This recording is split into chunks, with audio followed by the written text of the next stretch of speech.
Bueno, una de las cuestiones que a mí me resultan particularmente interesantes y que me gustaría compartir con ustedes es la manera en que muchas veces el poder o las relaciones de poder tratan de cierto modo de pensar o representar territorialmente a través de ciertas metáforas el modo en que esa dinámica, digamos, de las relaciones de poder alcanzan cierta dimensión territorial, cierta dimensión espacial. Y en este sentido creo que es verdaderamente interesante la manera en que el antropólogo Claude Lévi-Strauss desarrolla en su texto La antropología estructural un modo de autorrepresentarse una comunidad a través de cómo la propia aldea trata de imaginar el contexto en el cual se despliega su propia dimensión espacial, territorial, ¿no?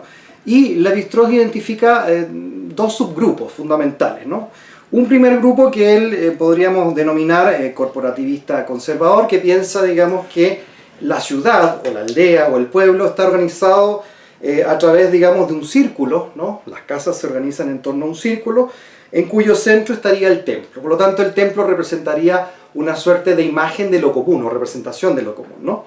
Mientras que hay otro subgrupo que podríamos denominar, digamos, el antagonista revolucionario, es aquel que identifica o visualiza su propia disposición espacial a través de la imagen de un conjunto de casas dispersas que sin embargo se encuentran divididas por una frontera completamente invisible. A pesar de esta invisibilidad, ¿no?, es de alguna manera detectable esta suerte de frontera. Bueno, con esto Lévi-Strauss no pretendía en ningún modo, digamos, tratar de dar cuenta de una suerte de relativismo cultural, es decir, las representaciones que nosotros tenemos del espacio dependen de cada lugar que uno ocupa, digamos, en la totalidad social. Para nada, lo que le interesa a Lévi-Strauss básicamente es comprender que esta bipartición de la imaginación espacial obedece a la incapacidad que tiene esa comunidad para poder representar una imagen común del total. Por lo tanto, lo que denota esta bipartición es una suerte, digamos, de núcleo traumático que los divide y que no pueden representar, ¿no?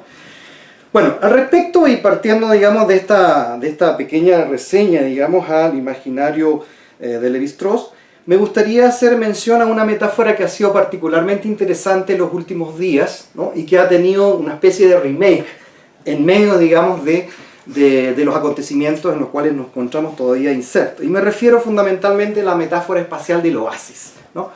Sabemos que el oasis fue una metáfora utilizada por el presidente de la República a comienzos de octubre, particularmente el 8 de octubre, para referirse básicamente a Latinoamérica, ¿no? Y en el contexto latinoamericano, un contexto convulsionado, ¿no?, Chile aparecería, digamos, como un verdadero oasis. Sin embargo, hay otra alusión al tema del oasis, que es la que refiere el arquitecto Alejandro Alavena, ¿no?, en una entrevista que da al canal CNN, en donde trata, digamos, de utilizar el mismo componente metafórico del oasis, esta vez desplazándolo hacia la territorialidad urbana, ¿no? Entonces ahí tenemos una suerte de nueva versión, podríamos decir, de esta imagen, ¿no?, esta metáfora, digamos, del oasis. Ahora, ¿qué es lo que tiene de interesante esta nueva utilización, ¿no? Que Aravena incorpora la dimensión, o podríamos decir el par conceptual del oasis, que sería el desierto, ¿no? Nos plantea, digamos, que la gran metrópolis, la ciudad, en este caso de Santiago, por ejemplo, como cualquier otra gran ciudad de nuestro país, ¿no?, estaría dividida entre el oasis y el desierto. Y ahí identifica tres tipos de sujetos, ¿no? Por una parte estarían aquellos sujetos que van desde el desierto al oasis todos los días, digamos, en función de poder desarrollar su vida laboral, ¿no? El segundo sujeto son aquellos que viven en el oasis y que prácticamente no necesitan salir jamás, digamos, de este campo de privilegios, ¿no?, y que no tienen ningún contacto, digamos, con ese otro lugar que vendría a ser el desierto, ¿no? Y finalmente tenemos aquellos que viven en el desierto y que jamás creen posible optar a las oportunidades que les brinda el oasis. Bueno, ¿qué es lo que llama la atención de esta suerte, digamos, de utilización que en este caso nos invita, digamos, este arquitecto? Que fundamentalmente el uso de la metáfora del oasis y el desierto lo que hace es volver a resignificar dentro de las mismas claves dominantes exactamente el mismo discurso de Piñera, ¿no? De hecho, ¿cómo entiende, digamos, la posibilidad de resolver el conflicto, ¿no? Una de esas posibilidades es entregar mayores incentivos para que la gente que vive en el desierto pueda acceder a las oportunidades del oasis, por una parte. Y por otro, tenemos que la necesidad de que quienes viven en el oasis permitan, de alguna manera, establecer un diálogo con el desierto y expandir, ¿cierto?, los privilegios del oasis. La primera, podríamos decir, opción representa básicamente la idea, digamos, de podríamos decir, una lógica absolutamente centrada, digamos, en establecer la manera en que individualmente, a través del esfuerzo, a través, digamos, de la meritocracia, es posible de alguna manera encontrar o acceder a ciertas oportunidades, que no es sino el pensamiento claramente neoliberal, o lo otro, la idea de la metáfora del crecimiento. El oasis se puede expandir, por lo tanto, en el fondo, bajo esa misma lógica, es posible seguir manteniéndose en esta dialéctica oasis-desierto, ¿no?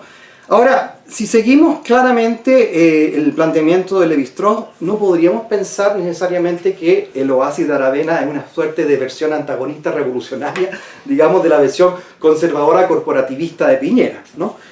Todo lo contrario, digamos, ¿no? Más bien se trata de cómo quienes habitan el oasis tratan de resignificar el conflicto, tratan de pensar, ¿cierto?, la dinámica del conflicto desde las claves privilegiadas, desde las claves dominantes de lo que significa esta metaforicidad que el propio poder hace respecto de sí mismo y que ahora intenta, de manera un tanto desesperada, recoger desde su propia inteligibilidad, en el fondo, ¿no?